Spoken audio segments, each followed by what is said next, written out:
Supreme Court Justice Clarence Thomas and his Stop the Steal activist wife have done enough damage to the integrity of the nation's top court that it's time for Thomas to do the country a service by stepping down, declared a scathing opinion piece Friday by a member of the New York Times editorial board.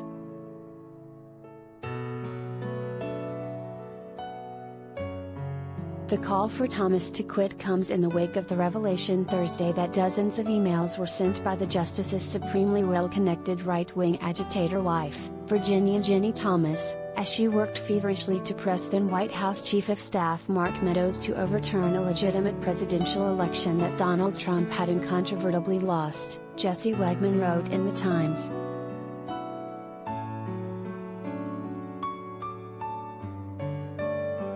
Others on Friday were calling for Thomas to be impeached.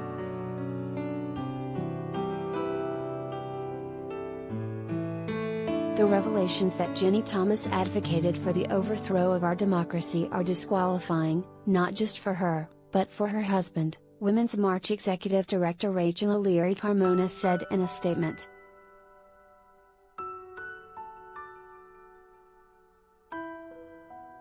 He is hopelessly compromised, conflicted and corrupt, and he must be impeached immediately, she added.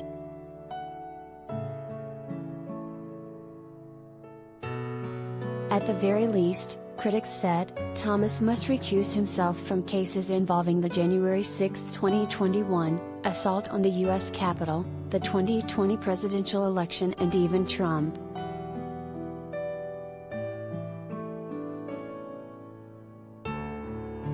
Senator Ron Wyden, D.O.R., said the revelations make Thomas look increasingly corrupt for apparently ignoring the damage to the court's perception of impartiality.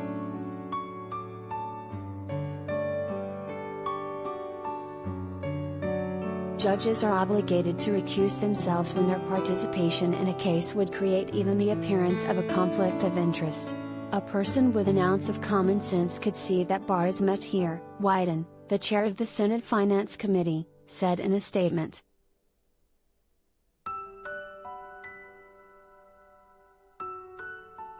Justice Thomas participated in cases related to Donald Trump's efforts to rig and then overturn the 2020 election, while his wife was pushing to do the same, he added.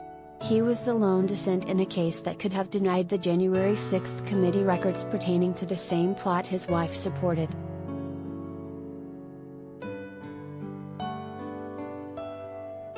House Minority Leader Kevin McCarthy, Republican California, said Friday that it's entirely up to Thomas if he wants to recuse himself from any cases related to the 2020 presidential election his wife so vehemently fought to overturn.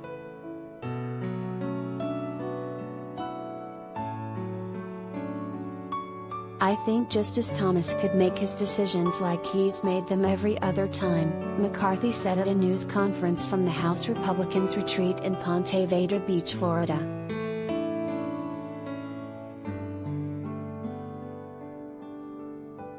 Legal scholars, meanwhile, were shocked by Ginny Thomas' texts striving to reinstate a man in the White House who had been voted out, The New Yorker reported Friday.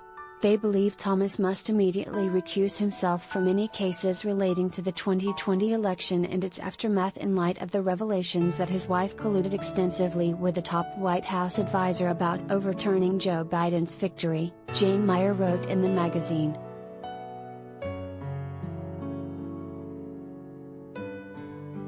New York University law professor Stephen Gillers, a prominent judicial ethicist, called the emails, reported by The Washington Post and CBS News, a game changer.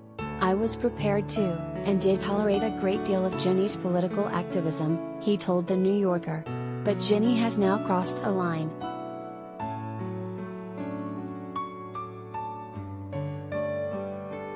Gillers said it's impossible to know whether Clarence Thomas could be impartial in cases related to the 2020 election, but the Supreme Court Justice has forfeited the right to ask the public to trust his impartiality, he said. Now that Ginny's texts are revealed, Clarence could not sit in any such cases.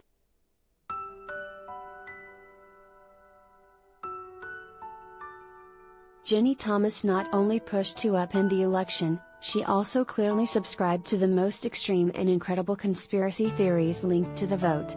Following one conspiracy theory, pushed by QAnon, she claimed that Trump and the military had branded ballots with watermarks and a white hat stain to identify fraudulent votes, and would send those responsible to Guantanamo.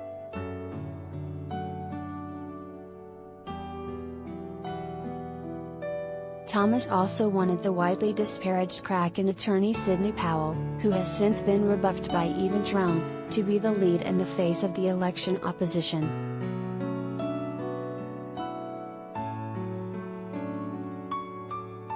"We can't lie down for this," Washington Post journalist Bob Woodward, who obtained the damning emails, said on MSNBC's Morning Joe show Friday with Joe Scarborough.